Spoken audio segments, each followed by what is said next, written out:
Welcome to the Page One Podcast, a twice-weekly podcast featuring a variety of guests and thought leaders on topics ranging from channel strategies to tariffs, influencer marketing, best-in-class product launches, and all the details about how to accelerate your e-commerce sales with the big box retailers, or what we call R-commerce. Now here's your host, Luke Peters.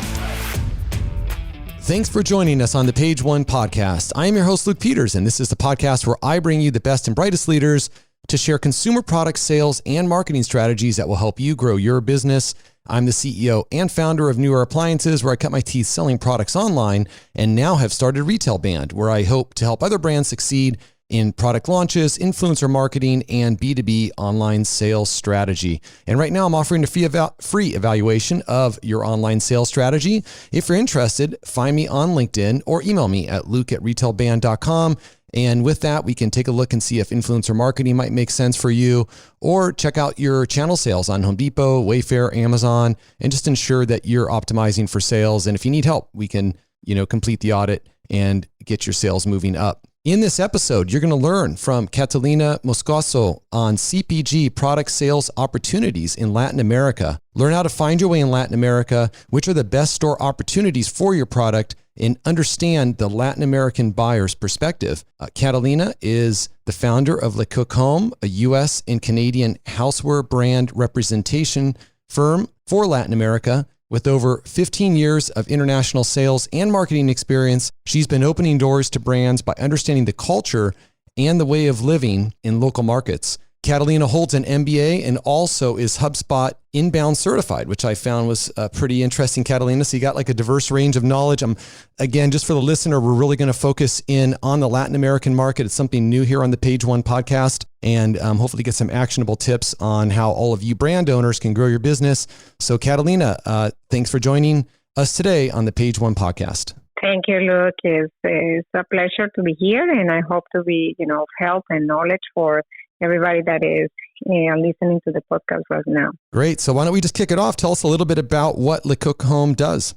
Sure. Well, we started Le Coq almost 7 years ago. And what we do is we represent, as you said, U.S. brands and Canadian brands in the houseware industry. And we rep them in Latin America. So we try to kind of do brand development in South America. We present them to the big retailers and build their name and presence in this market. And at the same time, Le Coq has been working with the International Housewares Association from Chicago for the last 4 years. And we have been actually representing the show and the association in Colombia and Ecuador in a way to bring retailers to the show, buyers, and also brands from South America that are interested to show their products in the U.S. Okay, great. And just for the audience to know, so I met Catalina at, I think it's called the ICB. It's like an international houseware show in beautiful San Diego. And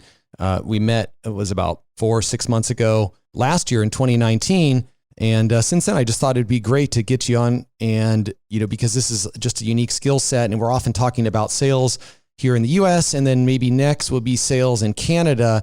But I'm sure there's a ton of untapped potential in Latin America. It's just that it sounds like it's a little more difficult to navigate. It's not as obvious, say. And so it's awesome to have you here as a resource to share your knowledge.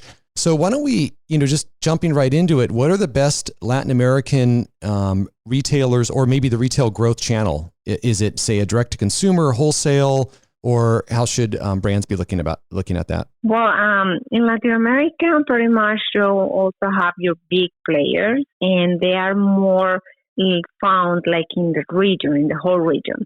So I'm going to mention kind of, 3 main players that you need to look out and need to kind of get to know about them, because they are the ones that are located in many of the countries in South America. So you have, for example, your Falabella Group, which they own different retail formats. So they have, for example, Falabella, which is a department store, and they also have stores like Home Center, which is a home improvement retailer, like Home Depot in the U.S.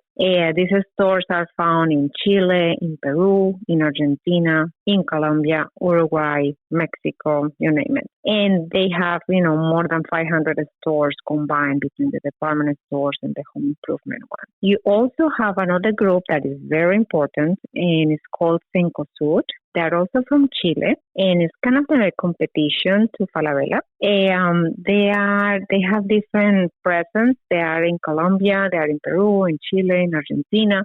They have a group of stores that is called Jumbo. And let's say Jumbo is like your Target in the U.S. And then you have Easy, which is the competition of Home Center, and is the home improvement store, but it's a lower cost item. And there is another very important player in South America, which is Grupo Éxito. They are initially, they started in Colombia, but they're now part of Grupo Casino, which is from France. And they own a lot of different stores throughout the whole region.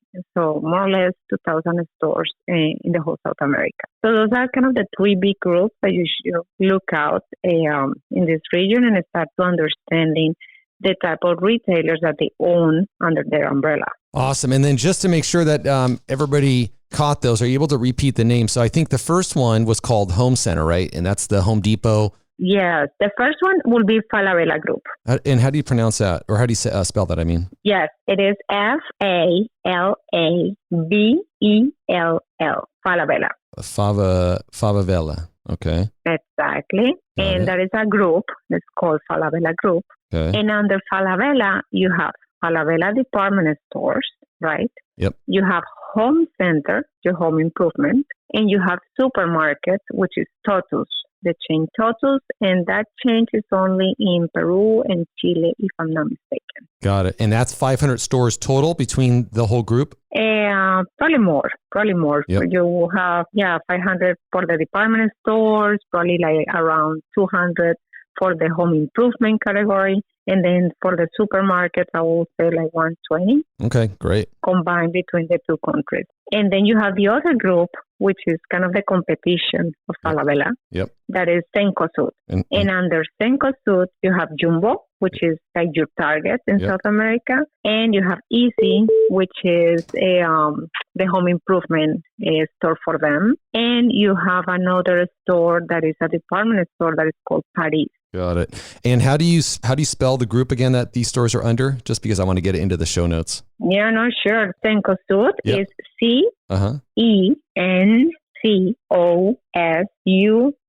Cencosud. Oh, got it. Cencosud. Okay, with a D. Okay, great. And then the last one, it was Éxito. Éxito. Yes, Grupo Éxito. With 2,000 stores, right? Yes, but in different retail formats. So they will have some stores in Colombia with different names, some others in Brazil, some others in Chile. So for you to really understand the group, you have to do a little bit of, research online to find out more about who they are, where they are located, and how they are, located in those countries. What are the names? Great. And then for the audience, we will get all this in the show notes. I mean, this is like really awesome, detailed information about exactly who you guys can be targeting with your brands. So I guess, Catalina, let's dive more into this. Let me just summarize those. So Falabella Group is the home center stores and a few other stores, and then competing with them is going to be Cencosud, right? Which is like the Target, but then they have a few other groups involved, and then Éxito Group. And when you think of these, so let's think of the housewares. I guess just break housewares into a couple of categories. You may know how to do it better than me, but I'm thinking you're going to have like, kitchen plates, dishes, and different accessories in the kitchen. And then you might have like different textiles or top of bed type of products. And then you might have electrics, like the stuff that we sell at New Air. Mm-hmm. When you're looking at those different categories, are some of those categories better for one of these three groups versus another? Or how would you break down where brands should be looking to sell and grow? Well, I guess it depends a lot in the product, in the category. So if we go with electrics, if they are small electronics that are used in the kitchen, probably your best bet will be home center and easy. If you sell, larger items, still that would be a good format to go towards too. And Falabella will be more for your kitchen items, for your accessories. It's the same thing with Paris, which is the other department store. So you will present everything that is for the kitchen or for organization or for office decor, things like that. And if you want the larger items or if you have hardware items, then you will go to home center and the home improvement retailers. Perfect. Okay, great. And then would any of these be considered so what if there's, say, liquidation that somebody wants to do in South America, or if you're breaking these down into, say, mass discount and department stores, again, this just gives, the brands another way to think about how they could partner with these retailers. Would you kind of label any of these as a good location for liquidation or a good location for, say, discount stores, or would they really not be categorized that way? No, I will say these groups are more, regular ticketed items, particularly Falabella in Paris. Compare them to your Macy's in the U.S., right? The end consumer go and try to find something that is valuable, that is good quality, and the price is still competitive. There are some other players that are more into discount type of product. And they are, for example, you have in Colombia, there are 3 big groups that are now kind of opening their doors to South America and are going to start investing in the region. But right now in Colombia, they are pretty big. One is called D1 or De Uno. They have around 800 stores in Colombia. Their format is discount. So everything is promo items. Everything has to be sold in pallets. You have to offer them something really, really good, and they have like seasonal products, right?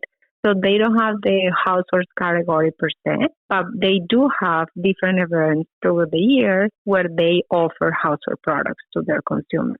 Then you have another group that is very interesting. It's called Justo y Bueno. So you spell it Justo, Justo y Bueno, YBUENO. Bueno. So I can, give you all those names for the audience. But that is a very interesting group because it's been growing at giant steps in Colombia. They also have like about 600 stores. And the last one is called ARA, which is ARA. And they are an investment from Portugal, actually. And they're also growing very fast. And the last I knew is that they are investing in other countries in South America. So they're going to be competing with the Dollar Cities or there's another group of dollar stores in South America. So there will be the competition for those type of stores. Great. Okay. So Justo Bueno y Ara. And are these brands, so when people are looking to sell, I know there's a lot more nuance, you have to decide which country you're going into. And again, that can be the challenge in South America. There's many countries, but for simplicity, do a lot of these stores, will they take DI orders in, full container loads? Obviously they're going to need the volume first, or do most, or if somebody is first starting out in South America, are they going to need to find, say, somebody to help wholesale the product or a distributor within South America? Is that usually an easier route? Yeah, that is a really good question, Luke. And it's like, I don't think there is a model that is wrong. It's just to understand how your brand is doing right now, how what type of presence does the brand have at the moment in South America, if it's none or a little bit, and then decide how you want to, work with the brand in the country. And I would say it has to be by country. So in some cases, I would recommend to do it with a distributor, but you have to find a player that is a large company that is able to really market your product, really be a partner for you, that is able to do promotions, that is able to have a sales specialist on the sales floor, which are kind of the requirements for those stores like Falabella or Paris or Éxito. I mean, they want you to invest in your brand. And it's easier if you do it with a distributor that is local, and they do have already sales specialist people. They can just send to a store to promote an item, to sell the item, to kind of educate the consumer, right? And in some other cases, sometimes the brand is already known in the region. So maybe you leverage a little bit on that and you say, okay, I'm going to go direct. And if you want to go direct to the stores that are like Falabella, in Cencosud, Jumbo, then you say, okay, I might go directly to Chile, what is kind of the headquarters buying office for the region, because you're going to be able to say, okay, maybe my product is not going to be only sold in Chile. It might be sold in Peru, in Colombia, because I'm going directly to the main office of the buying group, and they will take the decision to say, okay, I'm going to buy your product because all the countries are going to be on board with this decision. So then you can work with the retailer and do the ice in full containers and work that way. If you're going to do by country, for example, you say, no, I'm going to be starting in Colombia and I'm going to be working with Jumbo. The volume that you're going to be getting is not going to be big to start with. So probably you will need to start doing it from the U.S. and not, full containers. I mean, don't expect that at the beginning. Yeah, that makes sense. I mean, it sounds like it takes someone like you to help navigate, because there's a lot going on down there. And I know the buyers are different as well. So Catalina, how are buyers different in Latin America? I mean, do they have a different perspective, and what's important to them when they're deciding to work with a new brand? Well, as I said, it's very important for you as a brand to really partner with either the retailer, if you decide to go direct, or with the distributor. So the buyer, what they are expecting is for you to give them the best price and the best product, the best value. I mean, it's like everything has to be the best. And because unfortunately, our purchasing power in South America is not nearly compared to what it is in North America. So if you don't have that, I mean, you want to provide the best to your consumers, but they are not able to buy really something expensive, right? And so you really need to work with the buyer and try to probably build up in your pricing strategy a space for promos, a space for marketing, a space for PR. So then you have your buyer happy. I mean, you say, okay, let's do this product and I want to support you. If you have you're going to print twice a year a catalog, we can pay this much for the catalog, and then we can be there. Those type of things, they really like it because they see that you are doing an effort to also sell the product. That makes sense. And when you're going down there, do brands typically have a Spanish version of the website? And then even to complicate it more, do they, if they're going to sell into different countries, do they need to have, say, a Colombian domain inversion, Peruvian domain inversion? I mean, they both speak Spanish in those two cases. What is it, what makes a difference, and what's, important or mission critical for brands to think about on that end? Well, something that I have seen with the brands that I work with and what I consider is important, you don't need to have a website per country, but you do need to think on having a website for the whole region in Spanish or for your Hispanic audience, right? Because in a way you need to tropicalize the brand. I mean, you have to make it appealing for the end consumer, and the only way is to speak in the same and to cook the same recipes, and to let them know that you can use the product this way and the other way based on what they know and how they're what they have seen in their culture. That is very important. So if you're considering to start doing business in South America, you should consider to have a website in Spanish. That is going to be tailored not only for South America, but it's going to help you as well for your Hispanic consumers in the U.S., or, if you have consumers in Spain, for example. And in terms of social media, I also think it's very important to have a channel in Spanish, your YouTube, your Instagram. And then you just mention, for example, we're doing this in Colombia. And then you can mention the retailers that are partnering up with you in your brand. But definitely you need to do that in Spanish. In terms of packaging, at the beginning, you can do label. And so you can do, for example, import, buy, and all the information about the retailer, the name of the product, the description, all that information is important. But eventually, if the product has been acquired in the market and is selling very well, you're going to have to do a bilingual packaging. Super helpful. So I'll summarize there. Think of a website for the whole region, just like you said. So for the audience, think of that. But one thing I picked up there is, we can pick up some extra benefits here, for obviously large Hispanic population here in the States. So there's going to potentially pick up some benefit there. And like you said, even in Spain, even, whether we're selling in Europe or not, but I know, getting into Europe is easier now, working with a partner like Amazon. So there could be some extra benefits to having a Spanish website or version for the whole region, like you said. And then YouTube and Instagram in Spanish. My Spanish won't cut it, Catalina, but we have people here that speak better than I do. So we have to figure that out. We can help you with that. Yeah. And then I like what you said about packaging. We can start with a label, cause that always is a challenge too, but at the same time, a challenge, but I think, look, there's 4 sides of the box. So I think you just have to get 1 or 2 sides. But then, of course, brands that are selling into Canada, you have to potentially have French as well. So there's French. Yeah. Mm-hmm. But anyways, brands are getting that done. The same thing with the manual. They're getting it transcribed. And so those are the things that brands can be thinking about. And I guess, why don't we start with this one? Because there's a lot of countries to still decide, hey, where am I going to go? What should be a brand's first choice? I mean, would it be like Brazil because they have, I'm guessing maybe the largest economy, or is there another option that you might suggest? Well, and that's kind of a tricky question, just because South America right now is not going through the best economic period, in different countries.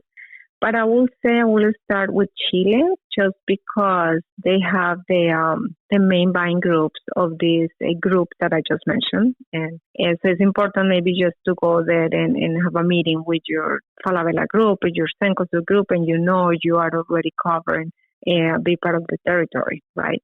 And then I will do, not in South America, but Mexico is just an organic move.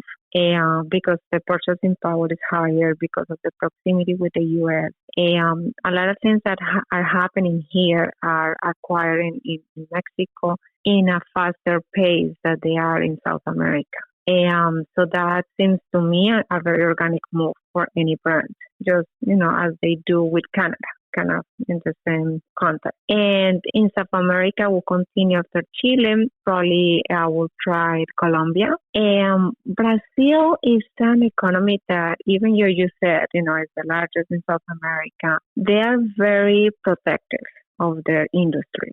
So there are a lot of requirements for any type of product, and their requests are very demanding in terms of, all the certifications you need to have, in terms of the pricing you need to offer. So I would say it's a market that you need to study and you need to be prepared. So if you want to start doing some sales, I will start with the other countries first and then move towards Brazil. That's super helpful. And again, to summarize there, Chile, because they're main buying groups, of course, Mexico, they're our neighbor and closest partner, obviously them in Canada, and then Colombia. And it was really interesting what you said about Brazil, about them being very protective. I actually have a friend in the surf industry that wants to sell. Well, he sells all over the world with his brand, but just mentioned how difficult it was in Brazil because of the high tariffs, something like 80% tariffs. Exactly.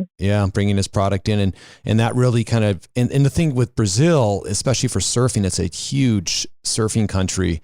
The world champion this year came out of Brazil, so they're like an up and coming one. So for the surf industry, it was just really interesting to hear that and kind of his take on it, and that he wasn't really able to successfully enter Brazil because then, the brands there could kind of copy his product and obviously weren't paying 80%. Exactly. And the other thing, look, is they also have their own language, right? Yep. So if you're going to sell your strategy in South America and you are having everything in Spanish, still Brazil is not going to be part of that. So that's why for that, I will wait a little bit just to have, a larger ground in South America, and then say, okay, this is going to be my strategy to start knocking at the door of Brazil. Okay, great. Well, okay, so let me put you on the spot. So I know we talked briefly before. So about my brand Newer. So we sell, electrics basically. So we're selling beverage and wine coolers and portable air conditioners and some fans and cooling fans and heating products and some other kitchen appliances. And the thing is, with my brand, we have so much, we're not even really selling that much into Canada, meaning there's a lot of opportunity there. We're not selling it all into Mexico. So there's a ton of opportunity there. So we have a lot of places that are just still untapped. But I guess getting back to that conversation, just because it might be good to, for the listeners to have, a real world situation here. If we wanted to relook at it, where should we start, for our brand? And, would it be right to Chile with those main buying groups, or just kind of lay out how you might tackle that problem? Yeah, what I will do definitely is to start with Mexico. That will be kind of my starting point. And again, Chile. But at the same time, I will do some research in terms of distributors. Why? Because electronics, based on my experience, they have a very high return percentage. Yep. So you want to have a local partner that can help you with that. That can also help you with customer service. It's not, a typical, a fry pan or baking item. It's something that people will need to understand more about the product in order to make a purchase, because the ticket price is higher, right? So I will definitely think on partnering up with a distributor that I know it has a good fill rate, that I know they have a good cash flow, and they are known in the region, and they have brands that are already positioned somehow or are known. And so that way they can help me to put the word out there for my product and what we do best, and kind of start selling to, the big players too. Okay, perfect. So I'm sure there's a lot of brands listening that are selling electrics, and we're all going to be in the Lakeside Hall in a month here at the Houseware Show. That was great advice. So specific advice and good point there on the returns. You're absolutely correct. That's a situation in our industry that, everybody's in the same boat. They're more complicated products, so you're going to have returns. Exactly. How about a second situation? So I have a couple friends who even were past guests on this podcast, and they're selling textiles like top of bed, so like, and some of them are like really high end, could be mattress sheets and pillowcases, but even then window decorations, and another one with window blinds. Where would those brands potentially look to get started in South America? For them, I will start with my key countries, the ones that I mentioned earlier: Chile, Colombia, Mexico. I will do also.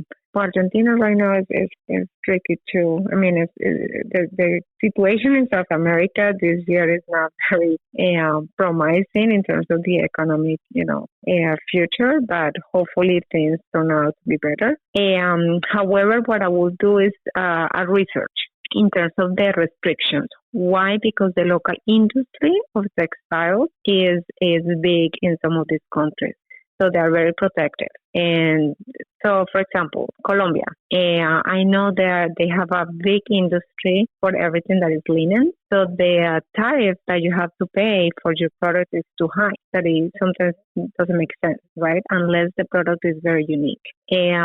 So I will pick my key countries, and I will do a research to understand what certifications I need, or what are the tariffs that I will need to pay, and try to understand how much will be my price of my item and my product in that particular country, to see if that makes sense based on what is found already in the market. Great. So that's good insight. So understand your specific tariffs. Again, another complication. But when I hear all these complications, what I also think about is there's got to be a little less competition, because everything is so much easier here in the US, and here, you have different countries and different rules. And since the volumes aren't big enough, it could deter some people from getting in there. So is it fair to say that, while you have these challenges, there also is less competition? Would that be a fair statement? Less competition? No. Look, I will I will have to say no to that. Why? Because unfortunately, we have a lot of products that are coming from China. And as I said earlier, the purchasing power in South America is much, smaller than in North America, right? So people, even though they want a quality product, they're not able to pay for it. So they're looking into other options. And another products from China were coming in with these solutions that were, very cheap, affordable. And even though it doesn't have a design or it doesn't have a brand, it was good enough for whoever was able to pay for that, right? Now, with what is happening with the coronavirus and all that situation, things might change. What the consumer really like about American products is the technology and the design. So if you see it that way, then you have a good opportunity, but you have to kind of find that price point that it will be very appealing to the buyer, right? So you have to kind of go into the market and see your category and see, how many brands are competing with my product, what are their price points, and try to see where you are falling into and show it to the buyer and say, this is where we're falling into and this is why we're better than the other ones and why you have to pick up. So, it has to do a little bit of research and, understanding what is out there. There is a lot of competition, but it doesn't mean that there is not opportunity. There's a lot of opportunity as well. I'm just saying that you need to kind of have the time to understand where you are going to and the strategy that you're going to be working on. Hey, just when I'm trying to make it optimistic, then you just crush my dreams, Catalina. I'm just kidding. No, I'm just kidding. It's like, look, it's like any market, if you're going to succeed. Exactly. I was about to say. Yeah, you got to be it's strong. like any market, and it's just, I think the key is to understanding the market very well and knowing how you can compete. Sometimes it could be, many brands out there, but if you're doing something really unique, then you're going to have it, right? So if you understand it and you really tailor your product towards that market, you're going to see a lot of success. Yeah, totally. Cool. So we're going to transition now into, HubSpot and marketing automation. Before I do that, I just want to kind of quickly just wrap up. So we're going to have, in the show notes, we'll have a lot of this information. The whole thing, we'll have the whole transcript, but a lot of this information written in detail. So just to let the audience know, they can go to retailband.com under the podcast section to see the show notes. And we'll talk about specifically, we'll have those top 3 Latin American retail groups. So you all can see that. And then we'll have details because with Catalina, we talked about how our buyers different, how your strategy should be when you enter the markets. We'll have those notes in there. And then we're going to have, the kind of the case studies of where you should start, depending if you're kind of a kitchen electric, a textile or other housewares category. So really want to thank you for going into detail on all of those areas. And why don't we kind of wrap up this conversation talking about, just something I saw on your LinkedIn, you're HubSpot certified, which is really cool, but different, right? For a lot of rep agencies, because usually rep agencies are, old school, may not even have a website, don't have a contract. But, you have some knowledge here on marketing automation. I just want to understand, why it's important to you, and where you're converting prospects to buyers and just how you use that in your business. Yeah, I think that is a great question. Look, I think you have to be always trying to, keep up with technology and everything that is new out there. And for me, marketing automation has been a great tool to be in front of buyers. And in a way that I'm kind of building a relationship with them, and it's more of a education type of relationship. So what I'm trying to do is I have segmented my database, and I know I have, leads that don't know anything about me. I have potential customers that they know maybe a little. And then I have my current customers, right? So I've been creating content for those 3 different segments because the first segment, I have to tell them who I am and that I am here, right? That I exist.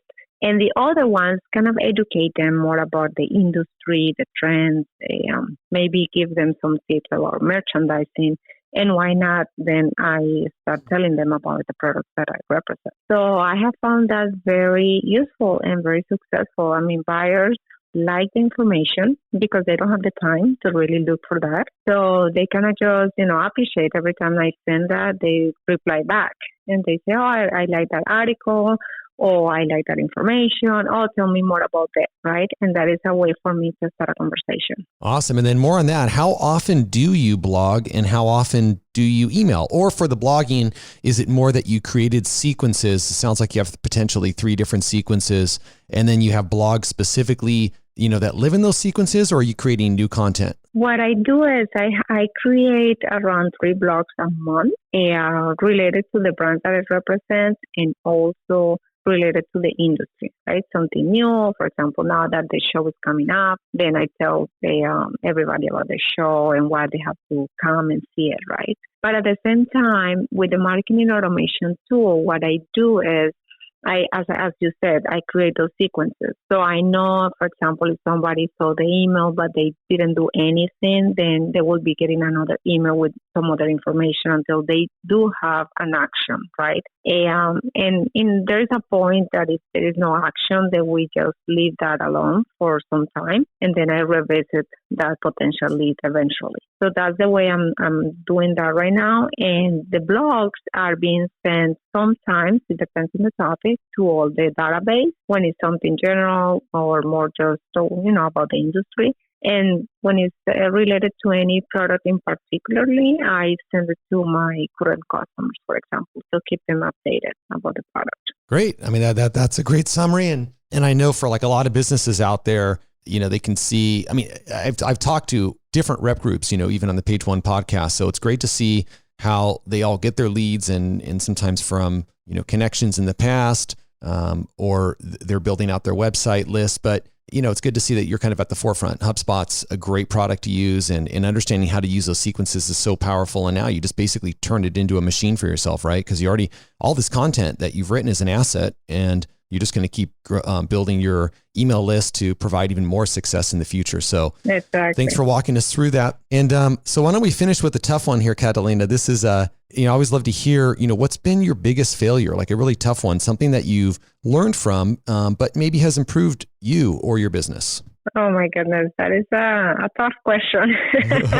Yep. Well, look, as you know, you're an entrepreneur as well, and we are always in a race, against time. And you also need to wear like several hats when you have your own business. So a few years ago, my husband is also an entrepreneur, and he owns a digital marketing agency. And a few years ago, before I started LeCook, I was kind of working with him and with some of the customers, and we had a setback with the company, and things didn't do well the way we wanted it. So we have to kind of not shut everything down, but to stop in the process and understand what we were doing wrong and what we were doing right. And that helped us a lot because we grew, as professionally and personally. And we also understood that probably sometimes you have to kind of reinvent yourself to move forward. And so that's actually what he did. And he changed the whole model of the business. And now is the company that helps me with the marketing automation tool. And we are starting to partner up together to start offering that to brands, the marketing automation service. And because I bring all the expertise and knowledge in the industry and in South America, and he brings all the expertise in digital marketing. So it seems like a good marriage, I will say. Yeah. But at that moment, it was not easy. But as I said, you have to kind of stop for a moment and think and reinvent yourself. Well, a great story. And what was the biggest change that you did have to make? So you went from, what sounds like it was not a successful business operation to now a successful change. What made that difference? Well, he wanted it to create, let's say in a digital marketing agency, you work by project, right? You get your customers, you do the project, you deliver. Sometimes they continue with the project if they need to, and sometimes they don't. Oh, that was at that moment. It was probably, 10 years ago, more than that. So he decided that it was better if he provided a solution as a subscription-based model. So the companies could pay what they could afford based on their size and their operation. And they can also get some services on a monthly basis as if they had an internal digital marketing team at their company. So that's what he did, and he changed the whole model. So now companies pay based on, the services that they need, a monthly fee. And let's think of the Netflix, for the digital marketing service. That's pretty much the model, and it's working very good. That's awesome. I mean, that really, really is awesome, because I think that's what a lot of companies want to do. They everybody knows now that subscription-based models have higher exit EBITDA ratios. So, they're more investable. But not just for that point, they're also more predictable, because you're getting revenue consistently and usually through a contract. So that's awesome. Good on you guys to be able to make that move. It's not always easy, in the marketing world, because like you said, a lot of it is project driven. So exactly. Mm-hmm. Wow. And if you think about it, I mean, as any business, you need digital marketing for your website, for your SEO. I mean, you are doing it right now with Retail Band. Yep. And companies need that service. But at the same time, they sometimes think it's easier if they have an in-house team. But when they realize how much are the costs to have a person that does the website, the other one does the SEO, the other one the marketing strategy, I mean, the costs are really expensive. So I think the subscription-based model works very well for small businesses as well. That's great. Now, that's good to have that, your husband to be in that industry, because it kind of, obviously can help your business and you guys can kind of work synergistically together. So that's a cool story. So Catalina, how can they find you and learn more about you? What's the best place to contact you if they want to bring their brand into South America? Oh, sure. Well, they can either reach me directly to my email address. I don't know if you're going to have it there, or should I just say it right now? Go ahead and say it and spell it out, and then we'll put it in the show notes. Okay. It is C Moscoso, as my last name, at BYLECOOK.com. So it's C Moscoso at BaileCook.com. And all people can also visit my website, BaileCook.com. They can see the brand. They can visit the blog. The blog is in Spanish just because we our target is the Hispanic audience. Those are the people that I want, to see and to educate about the brands and the industry. That's our main focus right now. Perfect. And so just so everybody understood, the domain was BaileCook.com. So BYLECOOK.com. And in front of that email is CMOSCOSO. And we'll have all this in the show notes. And of course, you can look up Catalina on LinkedIn as well. And again, I want to thank you for coming on and being so open about your information and sharing your knowledge about Latin America. I think it's a first for the Page One podcast. So I know it'll be a very valuable podcast with all those actionable insights. And I want to thank everybody else for listening as well to the Page One podcast, sponsored by Retail Band. Quick reminder that I'm offering a free evaluation of your online sales strategy. We can take a look at your digital strategy on Amazon, Home Depot, and Wayfair. Specifically look into advertising programs that most folks are not taking advantage of on HD and Wayfair. We can review your products using our selling tools, and I'll present the findings directly to you. And if you're interested, find me on LinkedIn or email me at luke@retailband.com. Appreciate everybody who listens, all of your comments and suggestions, and especially your reviews on iTunes. And we'll see you on the next episode. Thanks for listening to the Page One podcast with Luke Peters. If you like our show and want to know more, check out our other segments. Also, please help us out by leaving us a rating on iTunes. Want to learn more about our commerce? Check out www.retailband.com to get more great tips and tricks on how to accelerate your e-commerce sales with the big box retailers.